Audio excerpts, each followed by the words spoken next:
حضرت عبیدہ بن صمت رضی اللہ تعالیٰ عنہ سے روایت ہے، رسول اللہ صلی اللہ علیہ وآلہ وسلم نے فرمایا، جس شخص کی رات کو آنکھ کھل گئی اور اس نے جاگ کر یوں کہا، لا الہ الا اللہ وحدہ لا شریک لہ لہ الملک ولہ الحمد وہو علی کل شیء قدیر، سبحان اللہ والحمد للہ ولا الہ الا اللہ واللہ اکبر ولا حول ولا قوة الا باللہ العلی العظیم۔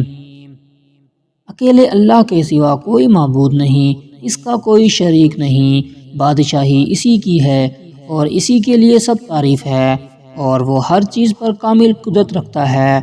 اللہ پاک ہے اور سب تعریف اللہ ہی کے لیے ہے، اور اللہ کے سوا کوئی معبود نہیں، اور اللہ سب سے بڑا ہے، اور بلندیوں اور عظمتوں والے اللہ کی مدد کے بغیر نہ برائی سے بچاؤ ممکن ہے نہ نیکی کی طاقت۔ پھر اس کے بعد اس نے یہ دعا کی، رب اغفر لی، اے میرے رب مجھے بخش دے، تو اس کی بخشش ہو جائے گی۔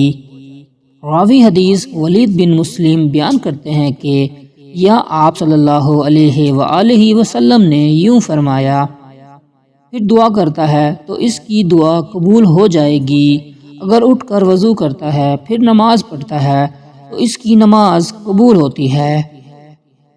سننے ابن ماجہ حدیث نمبر 3878۔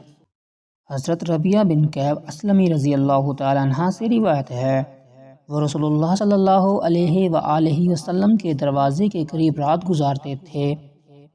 وہ رات کے وقت رسول اللہ صلی اللہ علیہ وآلہ وسلم کو کافی دیر تک یہ پڑھتے ہوئے سنتے، سبحان اللہ رب العالمین، تمام جہانوں کا مالک اللہ پاک ہے۔ پھر نبی صلی اللہ علیہ وآلہ وسلم فرماتے، سبحان اللہ وبحمدہ، پاک ہے اللہ اپنی خوبیوں اور تعریفوں سمیت۔